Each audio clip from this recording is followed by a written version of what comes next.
भारत के महान संत एवं दार्शनिक माधवाचार्य। माधवाचार्य भारत में भक्ति आंदोलन के समय के सबसे महत्वपूर्ण दार्शनिकों में से एक थे। वे पूर्ण प्रज्ञ व आनंद तीर्थ के नाम से भी प्रसिद्ध हैं। वे तत्ववाद के प्रवर्तक थे, जिसे द्वैतवाद के नाम से भी जाना जाता है। द्वैतवाद वेदांत की 3 प्रमुख दर्शनों में एक है।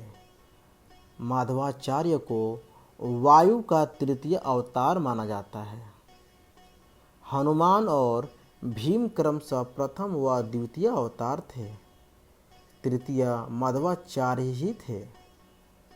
माधवाचार्य कई अर्थों में अपने समय के अग्रदूत थे। वे कई बार प्रचलित रीतियों के विरुद्ध चले गए। उन्होंने द्वैत दर्शन का प्रतिपादन किया। इन्होंने द्वैत दर्शन के ब्रह्म सूत्र पर भाष्य लिखा और अपने वेदांत के व्याख्यान की तार्किक पुष्टि के लिए एक स्वतंत्र ग्रंथ अनुव्याख्यान भी लिखा। श्रीमद् भागवत गीता और उपनिषदों पर टीकाएं, महाभारत के तात्पर्य की व्याख्या करने वाला ग्रंथ महाभारत तात्पर्य तथा श्रीमद् भागवत पुराण पर टीकाएं, ये इनके ग्रंथ हैं। ऋग्वेद के पहले 40 सूक्तों पर भी एक टीका लिखी और अनेक स्वतंत्र प्रकरणों में अपने मत का प्रतिपादन किया। ऐसा लगता है कि ये अपने मत के समर्थन के लिए प्रस्थानत्रयी के अपेक्षा पुराणों पर अधिक निर्भर है। इनका जन्म दक्षिण कन्नड़ जिले के उडुपी शिवली नामक स्थान के पास पाजक नामक एक गांव में सन 1238 में हुआ था।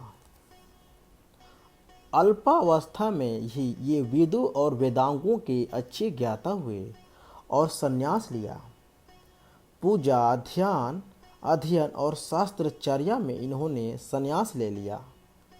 शंकर मत की अनुयायी अच्युत प्रेक्ष नामक आचार्य से इन्होंने विद्या ग्रहण की और गुरु के साथ शास्त्रार्थ कर इन्होंने अपना एक अलग मत बनाया, जिसे द्वैत दर्शन कहते हैं।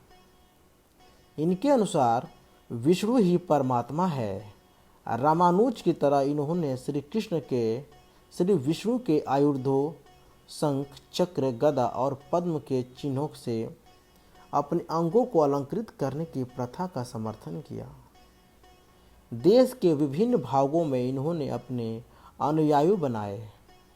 उडुपी में श्री कृष्ण के मंदिर का स्थापना किया, जो उनके सारे अनुयायियों के लिए तीर्थ स्थान बन गया। यज्ञों में पशु बलि बंद कराने का सामाजिक सुधार इन्हीं की देन है। 79 वर्ष की अवस्था में सन 1317 ईस्वी में इनका देहावसान हुआ। नारायण पंडिताचार्य कृत सुमध्विजय और मणिमंजरी नामक ग्रंथों में माधवाचार्य की जीवन और कार्यों का पारंपरिक वर्णन मिलता है, परंतु ये ग्रंथ आचार्य के प्रति लेखक के श्रद्धालु होने के कारण अतिरंजना, चमत्कार और अविश्वसनीय घटनाओं से पूर्ण है। अतः इनके आधार पर माधवाचार्य के जीवन के संबंध में कोई यथातत्व विवरण नहीं उपस्थित किया जा सकता। श्री माधवाचार्य ने प्रस्थानत्रयी ग्रंथों से अपने द्वैतवाद सिद्धांत का विकास किया। यह वैष्णव सदैष्णव भी कहा जाता है, क्योंकि यह श्री रामानुजाचार्य की ही श्री वैष्णव तत्व से अलग है। श्री माधवाचार्य ने पंचभेद का अध्ययन किया, जो अत्यंत भेद दर्शनम भी कहा जाता है। उसकी 5 विशेषताएं हैं: भगवान और व्यक्तिगत आत्मा की पृथकता, परमात्मा और पदार्थ की पृथकता, जीवात्मा एवं पदार्थ की पृथकता, एक आत्मा और दूसरी आत्मा में पृथकता तथा एक भौतिक वस्तु एवं अन्य भौतिक वस्तु में पृथकता। अत्यंत भेद दर्शनम का वर्गीकरण पदार्थ रूप में इस प्रकार भी किया गया है।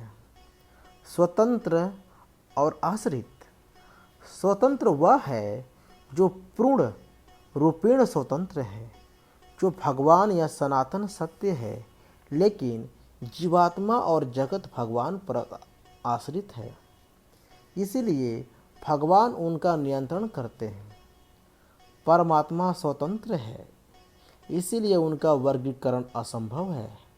आश्रित तत्व सकारात्मक एवं नकारात्मक रूप में विभाजित किए जाते हैं। सकारात्मक को भी चेतन जैसा है, आत्मा और अचेतन जैसे वे पदार्थ में वर्गीकृत किया जा सकता है। अचेतन तत्व को परिभाषित करने के पहले माधवाचार्य स्वतंत्र और आश्रित के बारे में बताते हैं, जो संसार से नित्य मुक्त है। इस विचारधारा के अनुसार विष्णु स्वतंत्र हैं, जो विवेकी संसार के नियंता है। उनकी शक्ति लक्ष्मी है, जो नित्य मुक्त है। कई व्यूहों एवं अवतारिक रूप में हम विष्णु को पा सकते हैं, उन तक पहुंच सकते हैं। उसी प्रकार अत्यंत आश्रित लक्ष्मी भी विष्णु की शक्ति है और नित्य भौतिक शरीर लिए ही कई रूप धारण कर सकती है। वह दुख दर्द से परे है। उनके पुत्र ब्रह्मा और वायु है। प्रकृति शब्द परे प्लस कृति सृष्टि का संगम है। माधवाचार्य ने सृष्टि और ब्रह्म को अलग माना। उनके अनुसार विष्णु भौतिक संसार के कारण करता है। भगवान प्रकृति को लक्ष्मी द्वारा सशक्त बनाते हैं और उसे दृश्य जगत में परिवर्तित करते हैं। प्रकृति भौतिक वस्तु, प्रकृति एवं अंगों का भौतिक कारण है। प्रकृति के 3 पहलुओं से 3 शक्तियाँ आविर्भूत है। लक्ष्मी, हु, सरस्वती, धरती और दुर्गा अविद्या अज्ञान भी प्रकृति का ही एक रूप है, जो परमात्मा को जीवात्मा से छिपाती है। माधवाचार्य जी का विश्वास है कि प्रकृति से बनी धरती माया नहीं, बल्कि परमात्मा से पृथक सत्य है। यह दूध में छिपी दही के समान परिवर्तन नहीं है, न कि परमात्मा का रूप है। इसीलिए यह अविशेष द्वैतवाद ही है। माधवाचार्य जी ने रामानुजाचार्य का आत्माओं का वर्गीकरण को स्वीकार किया, जैसे नित्य सनातन लक्ष्मी के समान, मुक्त देवता मनुष्य ऋषि संत और महान व्यक्ति, बंधे व्यक्ति। माधवाचार्य ने इनके साथ और 2 वर्ग जोड़ा, जो मोक्ष के योग्य है, जो मोक्ष के योग्य नहीं है। पूर्ण समर्पित लोग बद्ध भी मोक्ष के लिए योग्य हैं।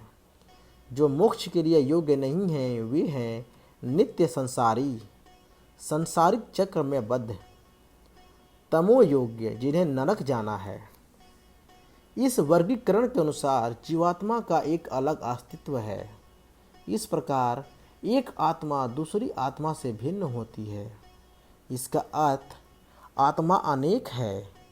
जीवात्मा परमात्मा एवं प्रकृति से भिन्न होने से परमात्मा के निर्देश पर आश्रित है। उनके पिछले जन्मों के आधार पर कर्मों पर परमात्मा उन्हें प्रेरित करते हैं। पिछले कर्म के अनुसार जीवात्मा कष्ट झेलते हैं, जिससे जिनकी आत्मा पवित्र हो जाती है और जीवन मरण से मुक्त होकर आनंद का अनुभव करती है, जो आत्मा की सहजता है। आनंदानुभूति में जीवात्मा भिन्न होती है, लेकिन उनमें कोई वैमनस्य नहीं होता और वे पवित्र होकर परम ब्रह्म को प्राप्त कर लेते हैं। लेकिन वे परमात्मा के बराबर नहीं हो सकती। वे परमात्मा की सेवा का लायक हो जाती है। नवधा भक्ति मार्ग से आत्मा परमात्मा की ही कृपा से मुक्त प्राप्त कर लेती है।